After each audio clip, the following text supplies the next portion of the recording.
Good morning, people of God. This is Christopher Arulanand, and I welcome you to my daily devotion titled Fresh Bread.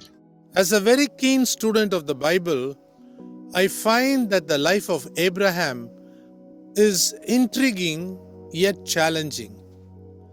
The God of heaven and earth chooses an old man who makes his wife pregnant when 90 years old, as promised by God, and makes a new nation through his son Isaac and grandson Jacob.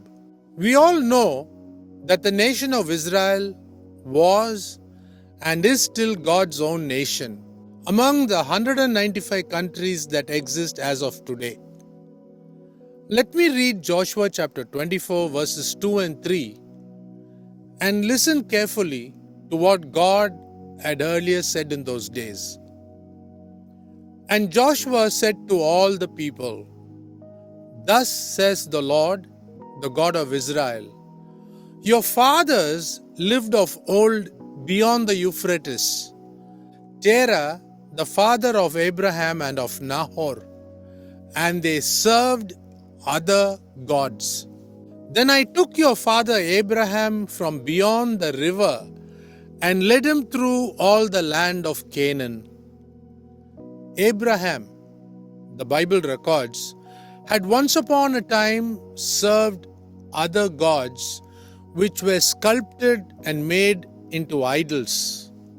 These gods never ever spoke to him, though Abraham was a faithful worshipper. But how did Abraham believe the God of the Bible, who had no form, and yet he obeyed him as he was led through Canaan? When the Canaanites saw Abraham, they knew that he was a stranger in their land. So they called him a Jew, which meant stranger in that language. Having waited for nearly 25 years for the birth of Isaac, we now find that the God of this Bible commands Abraham to take his son Isaac and offer him as a sacrifice in Moriah. Read Genesis chapter 22, verse 2. I wonder what would have been the reaction if Abraham told Sarah what God had asked him to do. The Bible records that on the third day, Abraham lifted up his eyes and saw the place afar off. Read Genesis chapter 22 verse 4. Abraham understood that the two young men he had taken along with Isaac would not be able to understand what he was about to do. And then in verse 5 we read, he tells the two young men, "Stay here with the ass. I and the lad will go yonder and worship and come again to you." Abraham knew that neither his wife nor anyone could understand his obedience to the unseen God. He was careful in choosing his spiritual company while carrying out the command of God. I wonder if there is any man or woman who could even say in words, "Lord, I give you my son as an offering, as a dead sacrifice in today's world."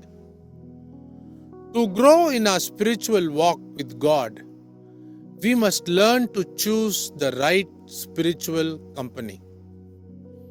Abraham, as it seems, did not even take Sarah with him. It was only between him and God, and he clearly proved to God that day that God was number one in his life, and not even his wife or his son Isaac. It's hard to find another Abraham in this world today. No wonder we preach about this man till this very day as the father of faith.